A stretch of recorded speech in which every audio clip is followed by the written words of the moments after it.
नमस्कार दोस्तों, मैं सुधीर चौधरी और आप देख रहे हैं ताजा पॉइंट न्यूज। तो आइए बात करते हैं आज के मुख्य समाचार में देश भर की तमाम बड़ी खबरों पर नजर डालते हैं। इससे पहले आप हमें कमेंट में जरूर बताएं कि आप ये वीडियो कहां से देख रहे हैं। अगर आपने अभी तक वीडियो को लाइक नहीं किया तो लाइक करके चैनल को सब्सक्राइब जरूर करें।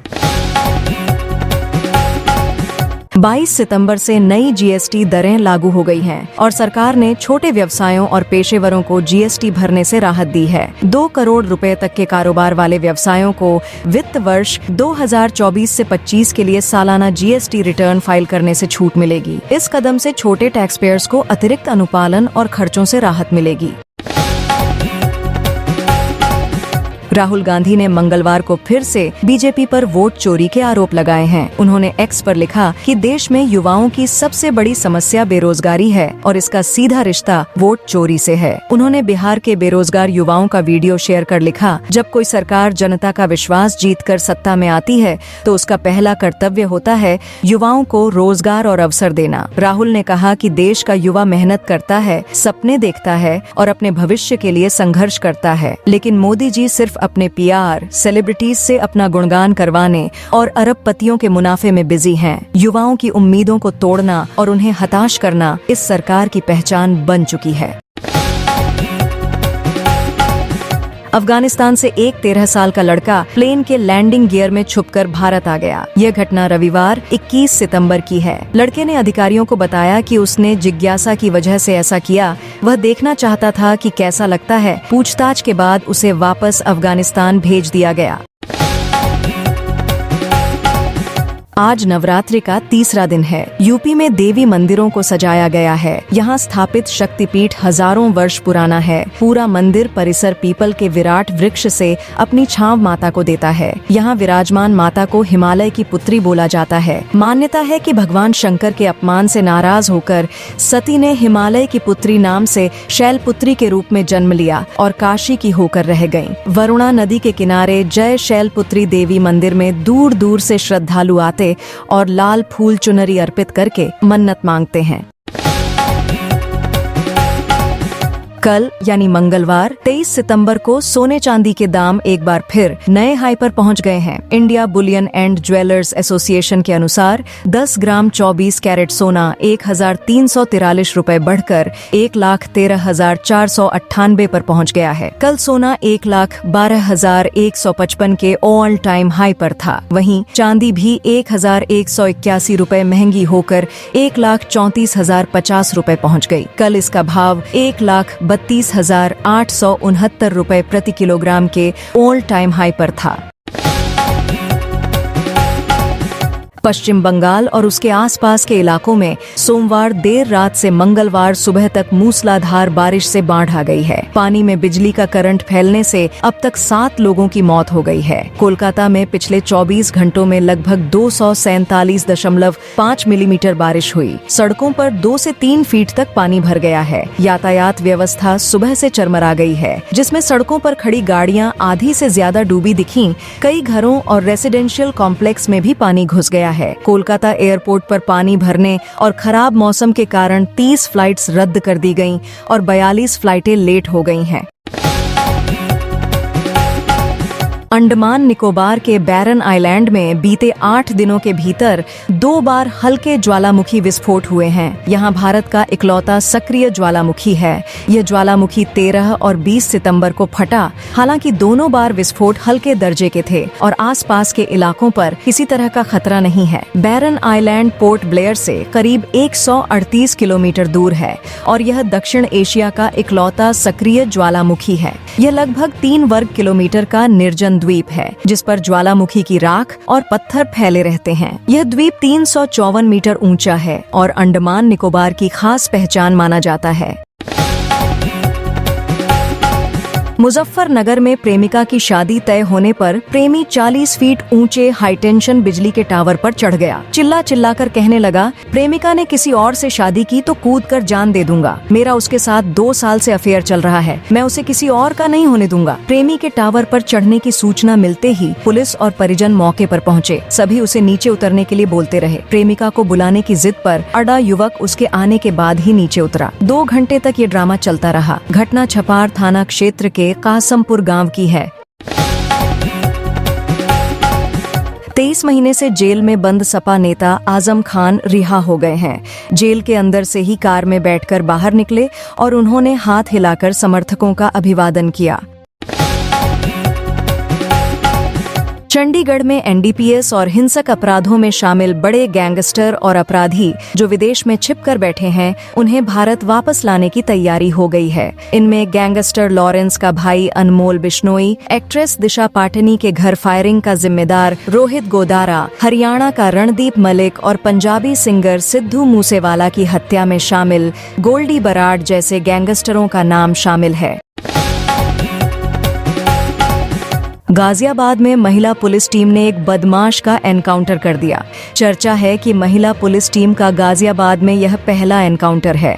आरोपी पुलिस को देखकर भागने की फिराक में था। जब उसने भागते हुए गोली चलाई तो जवाबी कार्रवाई में पुलिस ने आरोपी के पैर में गोली मारी और उसे गिरफ्तार कर लिया गया। इसके बाद महिला पुलिसकर्मियों ने उसे कंधे पर लाद कर गाड़ी में बैठाया और जिला अस्पताल में भर्ती कराया। यह नारी सशक्तिकरण और महिला पुलिस की टीम को और भी मजबूत करेगा। राष्ट्रीय मानवाधिकार आयोग ने मुंबई पुलिस को आदेश दिया है कि एक्टर रणबीर कपूर और आर्यन खान की वेब सीरीज इट बैड्स ऑफ बॉलीवुड के मेकर्स और नेटफ्लिक्स पर एफआईआर दर्ज करें। मामले में आरोप है कि शो में इलेक्ट्रॉनिक सिगरेट निषेध अधिनियम 2019 का उल्लंघन हुआ है। आईएनएस के अनुसार यह शिकायत विनय जोशी नामक व्यक्ति ने दर्ज कराई है। मध्य प्रदेश में संक्रामक बीमारी मेलियोइडोसिस को लेकर नेशनल हेल्थ मिशन ने अलर्ट जारी किया है। यह बीमारी मिट्टी और पानी में पाए जाने वाले बर्कहोल्डेरिया स्यूडोमेलाई नामक बैक्टीरिया से फैलती है। बरसात और नमी के मौसम में इसके संक्रमण की संभावना और बढ़ जाती है। विशेषज्ञों का कहना है कि यह रोग खास तौर पर डायबिटीज, किडनी के मरीजों और कमजोर प्रतिरोधक क्षमता वाले लोगों के लिए जानलेवा साबित हो सकता है। मेलियोइडोसिस को WHO ने इसे उभरती हुई उपेक्षित बीमारियों की सूची में शामिल किया है। दक्षिण पूर्व एशिया और ऑस्ट्रेलिया के बाद भारत के मध्य प्रदेश, छत्तीसगढ़ और ओडिशा राज्य इसके नए हॉटस्पॉट बनते दिख रहे हैं। 25 सितंबर को मथुरा वृंदावन दौरे पर आ रही राष्ट्रपति द्रौपदी मुर्मू के लिए अपर मुख्य सचिव दीपक कुमार और डीजीपी राजीव कृष्ण मंगलवार को मथुरा पहुंचे। यहां उन्होंने अधिकारियों के साथ बैठक कर आवश्यक दिशा निर्देश दिए। डीजीपी ने अधिकारियों को सुरक्षा व्यवस्था में किसी भी प्रकार की कोताही न बरतने के आदेश दिए। राष्ट्रपति द्रौपदी मुर्मू श्री कृष्ण जन्मस्थान दर्शन के लिए आएंगी, इसलिए सुरक्षा के हर पहलू पर विशेष ध्यान दिया जा रहा है। चंडीगढ़ में 14वीं air force school athletics and sports championship का आगाज आज 24 सितंबर से होने जा रहा है। इस प्रतियोगिता की मेजबानी 3 ब्रदर्स रिपेयर डिपो कर रहा है। 3 दिवसीय यह चैंपियनशिप 26 सितंबर तक चलेगी। एयरफोर्स अधिकारी निपुण गुप्ता ने बताया कि एयरफोर्स स्कूल चैंपियनशिप की शुरुआत वर्ष 2008 में हुई थी और यह तीसरी बार है जब 3 BRD चंडीगढ़ इस प्रतियोगिता की मेजबानी कर रहा है। फ्रांस, मोनाको, माल्टा, लग्जमबर्ग और बेल्जियम ने फिलिस्तीन को स्वतंत्र देश के तौर पर मान्यता दे दी है। सोमवार देर रात न्यूयॉर्क में संयुक्त राष्ट्र के सदस्य देशों के बीच इजराइल फिलिस्तीन विवाद के समाधान को लेकर बैठक हुई, जहां इसकी आधिकारिक घोषणा हुई। इस बैठक की अध्यक्षता फ्रांस और सऊदी अरब ने की। बैठक में फ्रांस के राष्ट्रपति इमैनुएल मैक्रों ने कहा कि आज फ्रांस फिलिस्तीन को मान्यता देता है, हमें शांति का रास्ता बनाना होगा। हिमाचल प्रदेश में अनियोजित निर्माण पर सुप्रीम कोर्ट ने अपनी स्वतः संज्ञान वाली जनहित याचिका पर आज सुनवाई की और सुप्रीम कोर्ट ने एक आदेश पारित किया, जिसमें हिमाचल सरकार से राज्य में प्राकृतिक संसाधनों के दोहन और पारिस्थितिक असंतुलन से संबंधित कुछ सवालों के जवाब मांगे गए हैं। जस्टिस विक्रम नाथ और जस्टिस संदीप मेहता की बेंच ने सवालों की एक प्रश्नावली जारी की और राज्य सरकार को इसका जवाब 28 अक्टूबर तक देना है। नवरात्रि में होने वाले डांडिया गरबा आयोजनों में विधर्मियों की एंट्री नहीं होगी। इस तरह के आयोजनों में आने वाले लोगों की पहचान की जांच होगी। इसके बाद रोली लगाकर कलावा बांधकर एंट्री दी जाएगी। यह ऐलान विश्व हिंदू परिषद के राष्ट्रीय प्रवक्ता विनोद बंसल ने किया। पूर्व भारतीय क्रिकेटर युवराज सिन्हा से ईडी ने मंगलवार को ऑनलाइन सट्टेबाजी ऐप से जुड़े मामले में दिल्ली के ईडी ऑफिस पहुंचे, जहां उनसे अधिकारियों द्वारा पूछताछ की गई। युवराज सिन्हा को जांच एजेंसी ने दिल्ली स्थित दफ्तर में पेश होने के लिए समन भेजा था, जिसके बाद वे अधिकारियों के सामने पेश हुए। ये पूछताछ अवैध ऑनलाइन सट्टेबाजी प्लेटफॉर्मों के संचालन और करोड़ों रुपए की कथित कर चोरी को लेकर हो रही कार्रवाई का हिस्सा है। युवराज सिंह से पहले क्रिकेटर रॉबिन उथप्पा से लगभग 8 घंटे तक सवाल जवाब किया जा चुका है। ईडी का कहना है कि जांच जारी है और सभी पहलुओं को परखा जा रहा है। फिलहाल युवराज सिंह की पूछताछ से मिली जानकारी को आगे की जांच में शामिल किया जाएगा।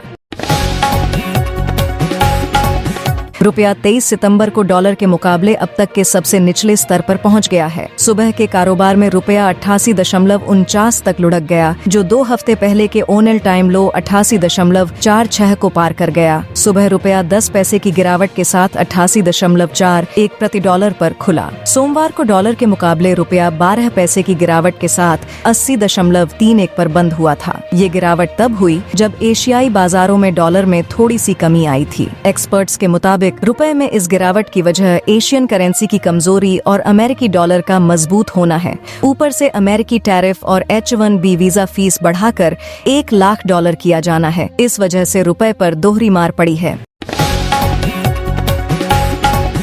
मेरठ में राज्यपाल आनंदीबेन पटेल ने कहा, ऐसी पढ़ाई का क्या फायदा जब बच्चे ड्रग्स का सेवन करने लगे। सुनने में आया है कि कुछ छात्राएं भी ड्रग्स लेती हैं। छात्राएं एक तरफ मेडल जीत रही हैं और दूसरी तरफ हॉस्टल में गलत संगत के कारण ड्रग्स का सेवन कर रही हैं। ये उनके और उनके परिवार के लिए हानिकारक है। राज्यपाल ने कहा, मैंने जैसे ही ये सुना तो सुनते ही मुझे आत्मघात करने जैसा लगा। अब यूनिवर्सिटी में कोई भी ऑनलाइन ऑफलाइन ऑर्डर नहीं आएगा। मंत्री और जेडीयू के राष्ट्रीय महासचिव अशोक चौधरी ने प्रशांत किशोर को 100 करोड़ का मानहानि नोटिस भेजा है। पीके ने 3 दिन पहले अशोक चौधरी पर 200 करोड़ की जमीन खरीदने का आरोप लगाया था। इस मामले में अशोक चौधरी ने बिना शर्त माफी मांगने को कहा है। उन्होंने नोटिस में कहा, प्रशांत किशोर की ओर से लगाए जा रहे आरोप भ्रामक और उनकी घबराहट और बौखलाहट का परिणाम है। इससे पहले भी प्रशांत किशोर पर मानहानि का मामला दायर किया था, जिसके बाद 17 सितंबर को कोर्ट ने पेशी के लिए उन्हें बुलाया था। लेकिन उसी घबराहट में प्रेस कॉन्फ्रेंस कर ऊल जलूल एवं झूठे आरोप लगाने लगे। प्रधानमंत्री मोदी की मां को गाली देने वाले पागल हैं। विपक्ष पर जमकर बरसे जीतन राम मांझी। बोले, हमारे 20 विधायक हुए तो विकास और तेज होगा। गोरखपुर के समाजवादी पार्टी कार्यालय में मंगलवार को खुशी का माहौल देखने को मिला। पार्टी के वरिष्ठ नेता और पूर्व कैबिनेट मंत्री आजम खान की जेल से रिहाई के बाद कार्यकर्ताओं ने जोरदार जश्न मनाया। कार्यालय में जुटे कार्यकर्ताओं ने पटाखे फोड़े और गुलाल उड़ाकर अपनी खुशी जाहिर की। इसके बाद सभी ने एक दूसरे को मिठाई खिलाई और बधाई दी। गृह मंत्री अमित शाह के विरुद्ध अभद्र टिप्पणी करने के मामले में राहुल गांधी के खिलाफ MP MLA कोर्ट में केस चल रहा है। मंगलवार को राहुल गांधी के अधिवक्ता काशी शुक्ला ने गवाह से जिरह किया, जो प्रक्रिया पूरी हो गई। कोर्ट ने अब 6 अक्टूबर की तारीख सुनवाई के लिए रखी है। अखिलेश यादव ने कहा, हमारी सरकार बनेगी तो आजम खान पर लगाए गए मुकदमे वापस लिए जाएंगे। वे पार्टी के संस्थापक सदस्यों में से एक हैं। उन्होंने कहा, नवरात्रि का आज का दिन शुभ है। हमें उम्मीद थी कोर्ट न्याय करेगा और वह रिहा हो गए। हमें उम्मीद है कि अब आजम खान पर झूठा मुकदमा नहीं होगा। अब रामपुर के विधायक और वहाँ का अधिकारी मिलकर आजम खान पर अन्याय नहीं करेंगे। सुप्रीम कोर्ट ने अदालतों को रिकवरी एजेंट की तरह काम करने से मना किया है और कहा है कि दीवानी मामलों को आपराधिक मामलों में बदलने की प्रक्रिया कम होनी चाहिए। कोर्ट ने पैसे की वसूली के लिए गिरफ्तारी के चलन पर चिंता जताई। उत्तर प्रदेश सरकार को हर जिले में नोडल अधिकारी नियुक्त करने का सुझाव दिया है। मुख्यमंत्री नीतीश कुमार ने बेतिया में घोषणा की कि बिहार में जातीय और आर्थिक गणना में चिन्हित आर्थिक रूप से कमजोर 94 लाख परिवारों को 2 लाख रुपए की आर्थिक सहायता मिलेगी। हर 2 साल बाद गणना कराकर गरीबों का जीवन स्तर सुधारा जाएगा। बिहार में हर घर में 125 यूनिट बिजली मुफ्त करने के बाद अब सोलर ऊर्जा से आत्मनिर्भरता पर जोर दिया जा रहा है। बिहार विधानसभा चुनाव के मद्देनजर रखते हुए राज्य पुलिस ने सीमावर्ती क्षेत्रों में सुरक्षा व्यवस्था कड़ी कर दी है। मद्य निषेध एडीजी अमित कुमार जैन ने बताया कि 23 सीमावर्ती जिलों में 393 चेक पोस्ट सक्रिय कर दिए गए हैं। पुलिस ने पड़ोसी राज्यों से 176 मिरर चेक पोस्ट स्थापित करने का अनुरोध किया है। शराब तस्करी रोकने के लिए उत्तर प्रदेश, पंजाब, चंडीगढ़, हरियाणा, पश्चिम बंगाल, झारखंड, राजस्थान और अरुणाचल प्रदेश के डीजीपी से संपर्क किया जा रहा है।